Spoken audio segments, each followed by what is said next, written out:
Raksa Art Production.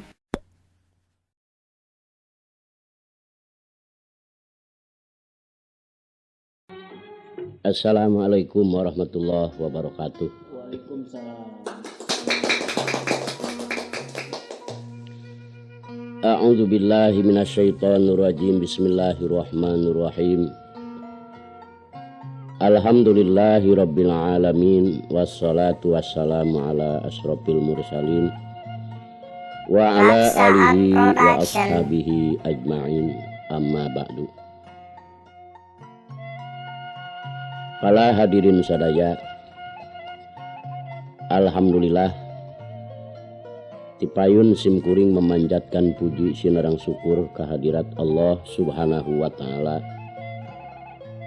Salawat sinarang salamna anu mudah-mudahan dilimpahkeun ka junjunan urang sadaya nyaeta Kangjeng Nabi besar Muhammad sallallahu alaihi wasallam. Kangjeng Nabi Muhammad bin Abdullah, Abdullah bin Abdul Muttalib, Abdul Muttalib bin Hasim, Hasim bin Abdi Manaf, Abdi Manaf bin Qusay, Qusay bin Kilab, Kilab bin Lu'ay, Lu'ay bin Ka'ab, Ka'ab bin Mudar, Mudar bin Fihir, Fihir bin Malik, Malik bin Kinanah, Kinanah bin Huzaimah, Huzaimah bin Mudrikah, Mudrikah bin Ilyas, Ilyas bin Nador, Nador bin Nidar, Nidar bin Ma'ad, Ma'ad bin Adnan. Para hadirin, urang ieu sebagai umatna jelas urang anu ngabogaan rasa deudeuh cinta kana agama oge cinta ka nagara. Terutami cinta ka junjunan urang Kangjeng Nabi besar Muhammad sallallahu alaihi wasallam. Namun mudah-mudahan urang lamun bener cinta kana agama atuh sing sadar beragama. Oge sing bisa ngabela kana ieu agama. Sebab agama Islam teh hiji agama anu dipikaridho ku Allah. Ayeuna ieu lamun urang cinta ka nagara atuh sing sadar bernagara. Oge sing bisa ngabela ka ieu nagara. Sebab ieu nagara teh anu menang hese beleke urang. Oge ngarebut ieu nagara henteu gampang, menang nebus ku ratusan drum darah manusia. Wajar jeung pantes urang sabagara hayat di Indonesia ieu cinta ka nagara, sadar bernagara, oge bisa ngabela ka ieu nagara. Anu salajengna para hadirin sadaya, simkuring bade nyarioskeun zaman kapungkur anu mudah-mudahan cariosan ieu sing ngajadikeun pamatri kasadayana dulur kaum muslimin muslimat anu di mana bae ayana. Sebab Islam jeung Islam teh dulur, kullu muslimin ikhwatul, umat Islam di mana bae ayana nyaeta dulur. Fa aslihu baina ahawaikum, maka kudu silih geuingkeun, silih nasehatan kana jalan kasalametan ti dunya sampai ka alam akhirat. Ieu sanajan berupa sohibul hikayat anu mudah-mudahan jadi pamatri, jadi nasihat ka masing-masing diri umat Islam supaya urang bahagia, supaya urang salamet di dunia sampai ke alam akhirat. Pala saderek sadaya, simkuring bade nyarioskeun anu aya di nagara Galuh Pakuan kapungkur. Di negara Galuh Pakuan anu ngagaduhan kakawasaan eta nagara mun cara ayeuna mah presiden nyaeta jenenganana teh Raden Sumantri Adiningrat anu geus kaceluk ka awun-awun kakoncara kajana pria. Aju juluk adil pelamarta, lengahing gilang kancana, ngangomakuta binu kasiri tinaretes ing sosoca, asta gangga wiratanu perta asta. Ai asta panangan gangga iku banyu, wira arane wong pinter, tanu iku mangsi, perta iku kalam. Itu ciri jelema pinter. Mual bae Raden Sumantri adiningrat jadi raja lamun teu pinter. Geus urang teh kudu pinter. Teu aya deui syaratna iwati kudu milari ilmu anu diwajibkeun ku Allah. Thalabul ilmi fardhatun ala kulli muslimin wal muslimati. Anu mawi terutami ka generasi muda ayeuna mudah-mudahan ulah ngabogaan rasa bosen milai ilmu supaya jadi pemuda anu pikeun meneruskeun perjuangan negara urang terutami dina urusan agama. Ari Raden Sumantri adiningrat kagungan putra mung hiji-hijina. Nyaeta anu kasebat jenengan Dewi Sri Kingking. Dewi Sri Kingking. Pala hadirin kagelisan Dewi Sri Kingking anu teu aya bandingkeunana. Gidi gringgit lengkah perak keupatna oge manis singkarti. Kakoncara kaunggal nagara ku kagelisanana anu salajengna eta Nyi Dewi Sri Kingking istu ngesto kanu jadi ibu ngesto kanu jadi rama. Naon margina anu jadi margi Sri Kingking ieu seolah-olah aya didikan agama. Sebab ulah higaning ka inung bapa ajaran agama Islam kadulur nu saluhureun sumawona kanu sahanapeun teu aya. Raksa Art Iwati kudu Production. ramah tamah sopan santun kanu sahanapeun kudu mika deudeuh kudu mika nyaah sumawonten ka ibu sinereng karama anu dawuhan Allah wa qadha rabbuka alla ta'budu illa iyyahu wa bil walidaini ihsana. Jadi urang percaya kudu ka Allah, ulah percaya kana rupa-rupa kepercayaan. Sanggeusna urang percaya ka Allah wa bil walidaini ihsana kudu berbuat hade ka ibu sinereng karama. Dina hiji waktos pala saderek ibuna teu damang. Ku ayana teu damang nu jadi ibu, ieu nu geulis bingung teu aya hinggana. Dupiramana lalanong ka unggal nagara. Lalanong seolah-olah ka unggal tokoh-tokoh masyarakat anu mun ayeuna mah kasebut ulama, kasebut ahli-ahli anu sok ngalanongan, tah sama sakali ibuna henteu tiasa damang. Samalih nyangkin ditu nyangkin wales teu damangna. Ieu Dewi Sri Kingking anu kekinten sedihna dina manahna patali anjeunna deudeuh nyaah kanu jadi ibu. Dina hiji waktos pala saderek Sri Kingking teh sajabiti sok ngalamun. Oge ngalamun lain seperti ngalamun model urang. Ngalamunna Sri Kingking teh iwati ngadua bae ka Allah. Eta geus saolah-olah anjeunna mah dianggap ngalamun nyuhunkeun neda-neda ka Allah Subhanahu wa taala. Muga-muga sing didamangkeun ibuna.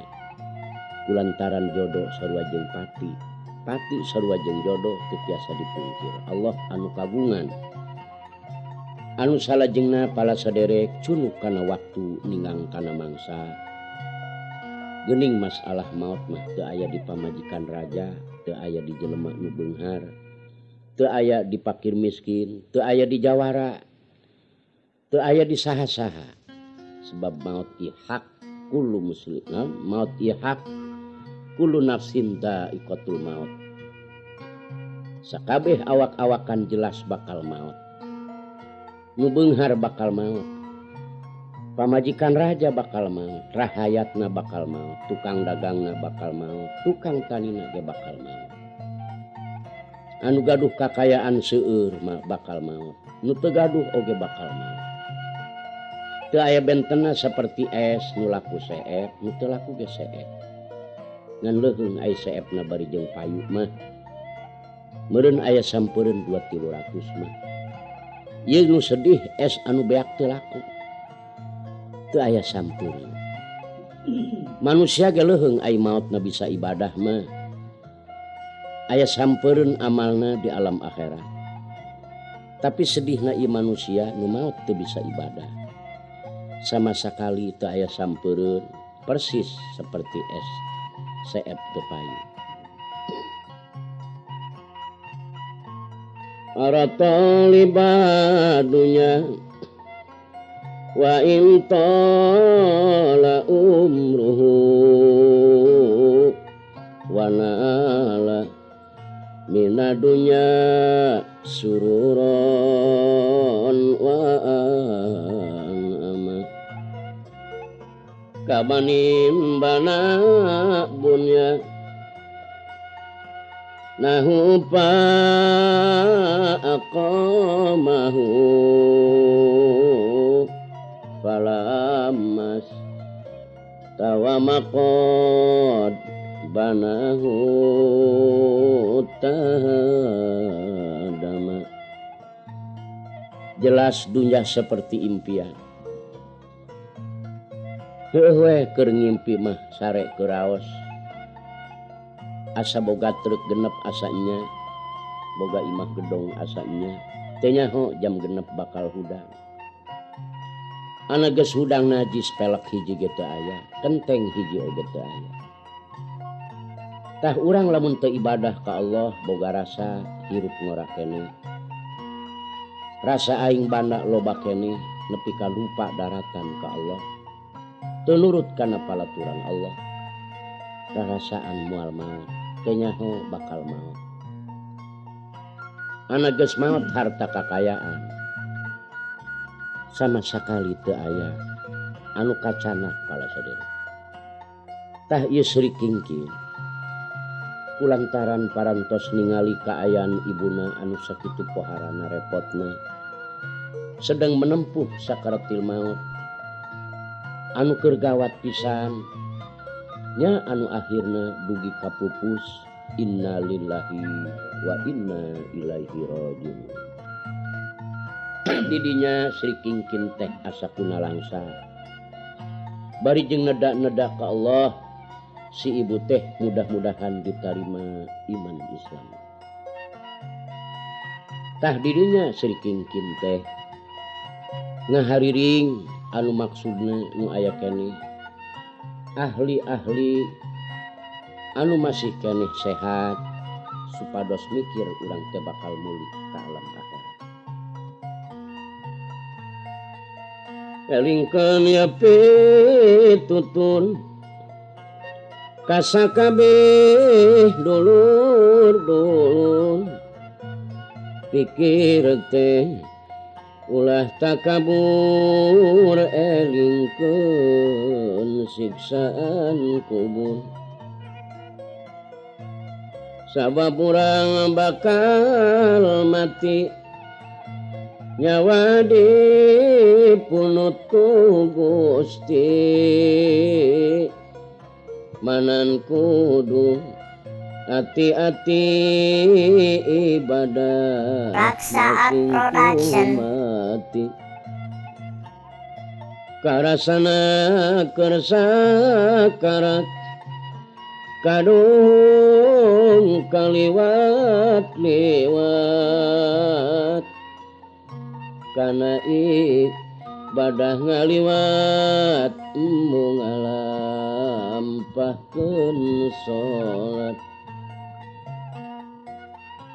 kadung kaliwat langkung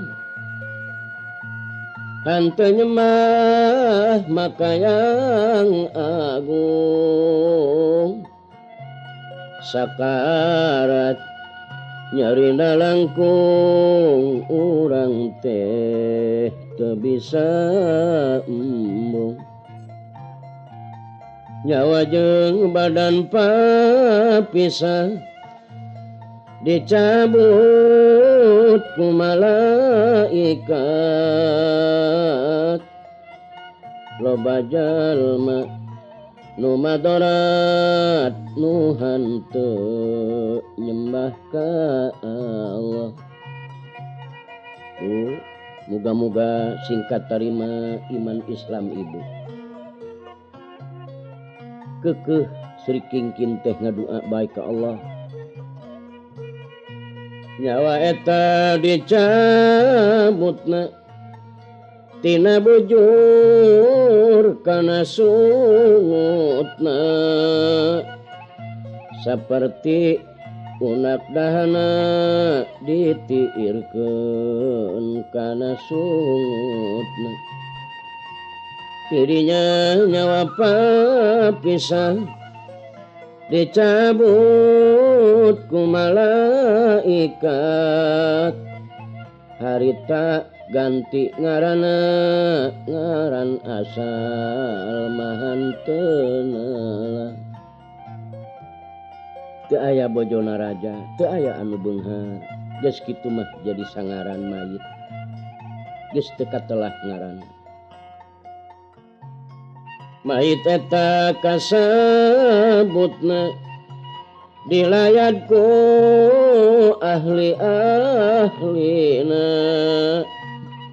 kumpul kabeh pamilina anu deket maka imahna. Kubuhan raja ti kaler ti kidul ti kulon ti wetan masyarakat dararongkap kalayan ahli-ahlina pada kumpul sami ngabantu doa singkat tarima iman Islam. Teu aya hiji jalmi nu ngaduakeun muga-muga sing kabawa angleanana atawa muga-muga sing kabawa bangsa permatana emas inten baralia teu aya. Tah maka ku sabab kitu balik kalam akhirat teu membawa amal teh sedih. Digugulung di paranian reang anu nyengcerikan saware amak-amakan kacara jalma nu edan. Si mayit nalang sacerik ngaruruan maulah tarik ngucurkeun cai sing apik ulah arek matarik tarik kudu lalaunan jeung kudu make hahalang ulah langsung dikucurkeun. Sibuk sakabeh rahayat tokoh masyarakat. Mayit tuluy dibungkuskeun sarta tuluy disarolatkeun barang salese disolatkeun kana pasaran mah diabuskeun. Biasana sok naik mercy ayeuna mah kana pasaran sanajan mercy kagungan sorangan sanajan menang meuli sorangan tetep teu kabawa eta mercy. Komo lamun eta mercy duitna menang korupsi menang nyolong ti nagara banget amat sedihna. Keur bana sorangan ge geus teu bisa kabawa jeung harta kakayaan lamun teu ditasarupkeun kana jalan Allah teh pan diancam ku Allah. Sayutawakuna ma bakhilu bihi yaumal qiyamah. Dauhan Allah bakal dikongkorongkeun eta dunya anjeun kana beuheung anjeun ka di yaumal qiyamah. Atuh komo meunang korupsi mah. Maka dulur umat Islam kade didinya tuluy digotong ku jalma hirup digotong bijil ti imah digotong si mayit ceriknya ngomong cerik bari jeung ngomong ngan ku urang geus teu kakuping da sebab geus jadi ahli akhirat pangna eta jasad mah geus teu ngomong deui sebab nu bisa ngomongna geus kaluar geus balik urang teu ningali ka anjeunna tapi anjeunna ningali ka urang.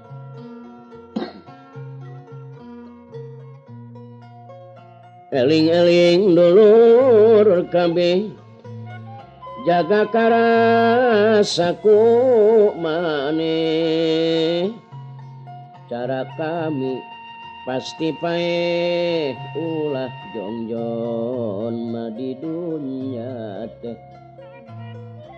dulur anak incu tatangga rahayat kabeh karasa kieu kukula maot-maot